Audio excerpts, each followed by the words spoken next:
Donc, écoutez, bonjour. Si vous regardez cette vidéo, c'est pour utiliser l'outil qui va nous permettre de faire des bons de commande, qui s'appelle GSatel. Donc, c'est une vieille application qui a un petit peu ses manières de l'aborder, mais bon, qui reste d'un accès assez facile tout de même. Alors, vous avez, aux dernières nouvelles, vous pouvez pas faire vous n'avez pas de raccourci, mais il faut aller sur des postes pédagogiques, dans la salle en aquaculture, en culture marine, salle des profs, construction, où on a pu le mettre, où je pense que vous avez plus d'activités en tant que coordinateur. On a mis sur les PC un lien quand vous allez sur administratif, accès prof, vous allez retrouver en fin de compte un GSatel avec le petit icône qui est ici. Donc vous le lancez et il va se connecter à un serveur particulier qui s'appelle N et qui vient ouvrir une boîte de dialogue. Alors attendez, je vais... c'est ouvert à côté moi. Voilà, donc c'est une boîte de dialogue comme ça. Alors, première chose à faire, c'est que si vous n'avez pas ça, il vous demande un accès, un chemin, vous évitez de vous compliquer l'esprit, vous m'appelez, puis on essaie de régler ça par téléphone. Voilà, donc vous arrivez ici. Pour l'instant, moi je vous ai donné en tant qu'utilisateur administrateur 1 et le mot de passe P1. Donc c'est pour tout le monde, le même mot de passe, même administrateur, etc. Donc faites attention à ne pas faire de trop de bêtises et d'éviter les aventures mélencontreuses parce que c'est un système un peu sensible quand même. Alors sans vous faire peur, pour faire un bon de commande, il suffit de cliquer sur commande. Donc ça reste là complètement abordable. Et vous avez deux étapes, hein. Dans un bon de commande, vous avez l'entête à compléter, puis le corps qui va être en fin de compte les produits que vous voulez acheter. Faire commander, pardon. Donc je reviens, je vais sur ce menu. Donc vous avez vu, vous avez un tableau. Ça, c'est tous les bons de commande qui ont été faits en 2018, donc avec les dates. Pour le retrouver, au niveau de la comptage, ce numéro il est important parce que elle va lire, par exemple Chantal, elle va lire l'AT 181. Les référencements au niveau des factures, etc. C'est ce numéro-là qui va apparaître. Vous allez plus avoir le service qui correspond à l'aqua fonctionnement par exemple, et puis le fournisseur si c'est acheté à Guérande, et puis c'est ça qui va vous parler un petit peu. Donc souvent quand Chantal dit je cherche la T181, il faut aller voir l'enseignant qui a été demandeur pour avoir une suite sur la livraison par exemple, des choses comme ça. Bon, donc on va aller au concret. Je veux cliquer et créer un nouveau bon de commande. Donc je fais créer, d'accord, et je reste toujours sur mon exemple d'acheter un domino au Leclerc. Et un domino de 100 euros. Vous allez voir, ça va me permettre de faire vous montrer tout ce qu'il faut savoir. Donc, je n'ai pas fait créer là, peut-être. Si. Voilà, je clique sur créer. Oh, ah, voilà, ça commence. Donc, vous avez la première chose, c'est de rentrer le fournisseur. Donc, quand vous cliquez ici, vous avez l'entête. Alors, il faut faire attention, vous ne pouvez pas le compléter à la main. Hein, ou vous le sélectionnez dans la liste parce qu'il existe déjà, ou vous le créez. Hein. Donc moi, le Leclerc de Guérande, je vais mettre LEC. Alors vous voyez, hein, c'est presque transparent, mais j'ai cliqué dedans et direct, il me trouve le Leclerc de Guérande. Je clique deux fois dessus et j'ai créé mon fournisseur, enfin j'ai sélectionné mon fournisseur. Maintenant, il va falloir sélectionner le demandeur. Alors chez vous, moi, le plus simple pour avoir un suivi, c'est peut-être d'identifier la personne qui fait les commandes. Après, ça peut être d'autres personnes, hein, comme Boudier par exemple, ou des choses comme ça qui sont. Ça permet aussi à celui qui voit le bon de commande de dire tiens, ça c'est pour un tel, ça c'est pour un tel. C'est des petits détails. Donc je sélectionne Pierre Garcy parce que je voulais le commander en aquaculture. Et là, par défaut, on nous propose un compte qui s'appelle l'AP BTS Aqua. L'AP, la dénomination c'est pédagogique, hein, tout ce qui est commandé sur le pédagogique. Et puis vous avez aussi l'OC, hein, pour l'aquaculture. Donc on va aller changer ce compte parce que je ne vais pas le commander sur le BTS, mais je vais le commander sur le fonctionnement de l'aquaculture. Donc c'est marqué ici, hein, quoi, fonc.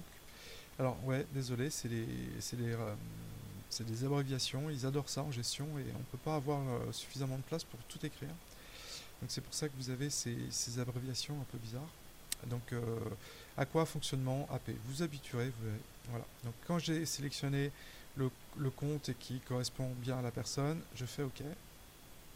Et là, eh ben, j'arrive sur le corps du bon de commande où il faut remplir les désignations. Alors si vous êtes un peu explorateur, vous pourrez...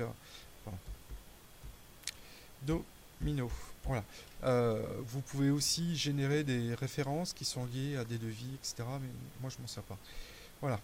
Donc après, une fois que vous avez mis les désignations, alors c'est pas un cours que je veux faire, mais dans les désignations, vous devez retrouver suffisamment d'éléments sur le bon de commande pour savoir d'où ça vient, à quoi ça va servir. Hein. Évitez de mettre des numéros de devis, voire devis numéro un tel. Je sais que c'est la simplicité parce que souvent, quand je prends l'exemple des aliments, on a une liste d'une vingtaine de produits achetés. Bon, au lieu de les recopier, voir le devis et on met le mot de commande avec, ça peut être une idée.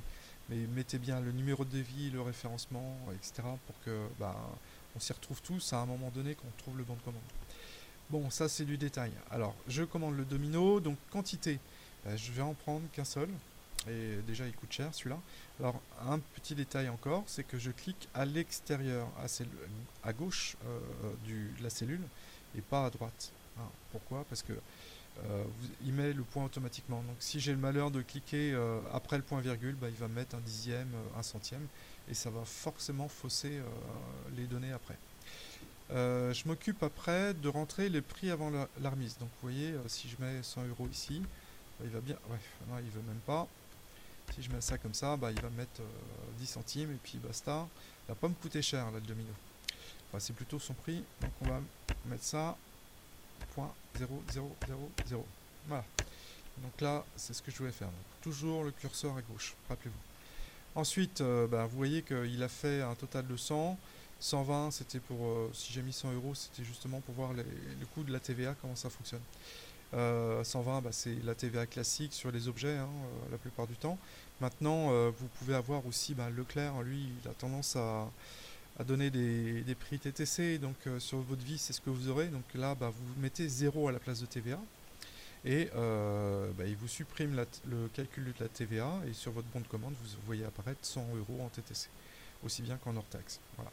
Le numéro 1, on l'a vu, c'est 20%. Le numéro 2 en TVA, c'est 10%. Il a dû être créé à un moment, mais on s'en sort très très peu, je crois. Et la troisième qui est plus utilisée quand même, c'est la TVA qui est à 5,5 pour tout ce qui est nourriture, entre autres pour les animaux, donc c'est à 5,5. Et là, vous voyez que tout de suite, on fait les calculs. On n'a pas besoin de faire les calculs, justement, c'est calculé automatiquement. Ce qui se passe aussi, c'est que quand vous validez ce bon de commande, il enregistre ça sur le compte AP à quoi fonctionnement, et qu'à la fin, vous pouvez faire un bilan de combien j'ai dépensé, combien de bons de commande j'ai fait sur l'AP à quoi fonctionnement. Voilà. Donc là, quand je valide, il me propose directement d'imprimer, enregistrer et imprimer. Donc si vous imprimez, vous imprimez. N'oubliez pas d'en faire 2 exemplaires. Autrement, vous enregistrez et à tout moment, vous relancez GSatel et vous cliquez sur AT à quoi fonctionnement, vous faites imprimer tout simplement et il vous lance une impression et le menu d'impression. Voilà. Qu'est-ce que je voulais faire? Si on va créer quand même on va modifier ce bon de commande. On va voir, alors c'est assez simple, vous avez deux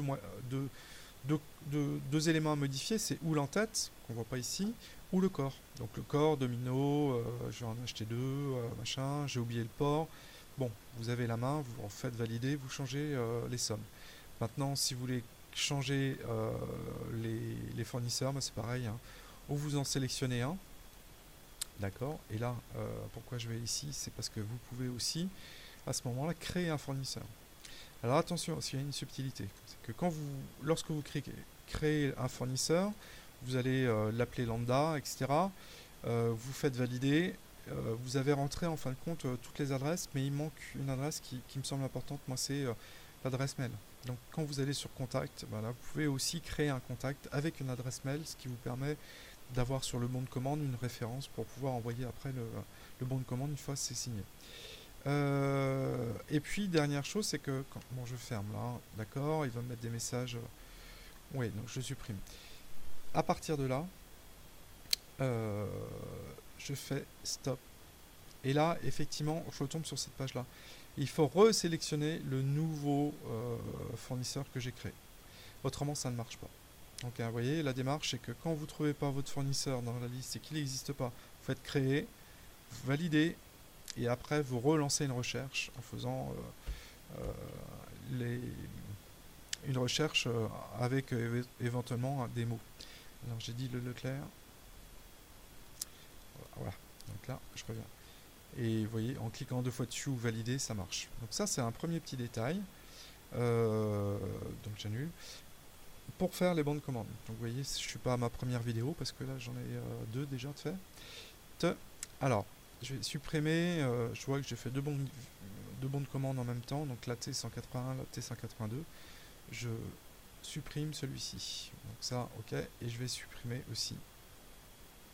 Alors faites attention, quand vous supprimez un bon de commande, il ne faut pas qu'il soit sorti de votre bureau, hein, parce que à partir de là, il y a un numéro qu'on va chercher partout. Hein. Et vous voyez là, 181, maintenant qu'il a disparu, qui l'a fait, comment et à quelle somme, c'est compliqué.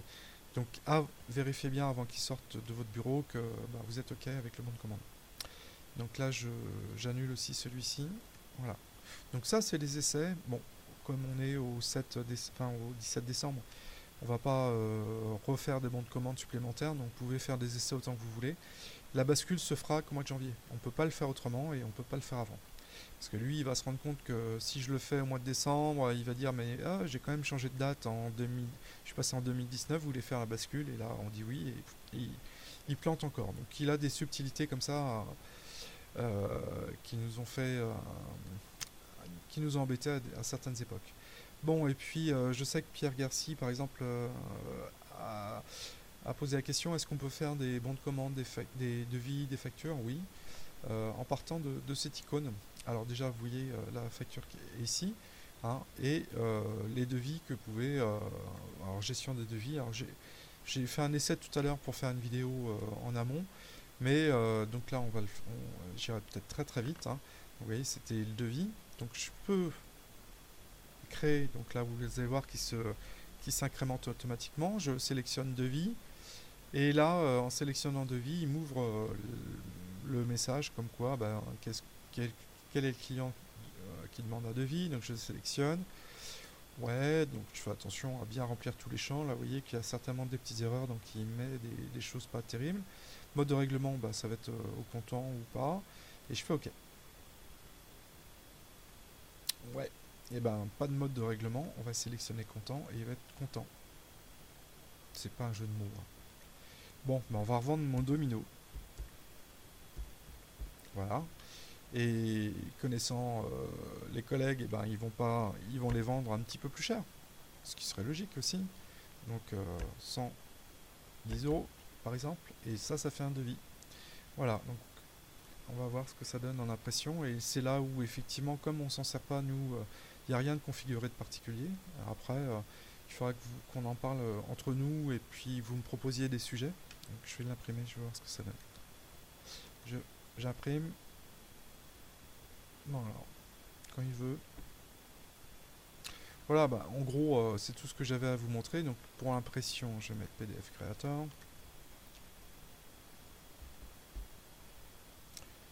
Donc, ce que je disais, c'est que c'est tout ce que j'ai à vous montrer. Hein. J'ai pas grand-chose d'autre à vous faire découvrir. Après, si vous avez des questions techniques, etc., n'hésitez pas. Hein, on est là pour tous ensemble là, pour essayer d'avancer le plus facilement possible vers une autonomie et des bonnes commandes. Voilà, alors attendez, je vais aller chercher l'exemple quand même. Voilà. Il ne veut pas comme ça. Voilà. Donc là, vous allez voir que c'est pas très joli parce que effectivement, on a beaucoup d'éléments qui manquent. Entre autres, les adresses de l'entreprise n'a pas dû être complétées, donc il n'y a pas grand chose. Mais vous voyez qu'il y a des champs qui manquent, les signatures par exemple. Donc ça, vous pouvez, avec un peu d'expérience, modifier le contenu des éléments que vous voulez voir sur votre devis, bon de commande, etc. Sauf que vous avez un modèle et qu'il est vrai pour tout le monde. Donc il faut essayer de faire quelque chose de le plus ouvert possible. Voilà, écoutez, merci de votre attention, et puis je redis qu'il ne faut pas hésiter à venir me voir si vous avez besoin d'éléments. Voilà, merci.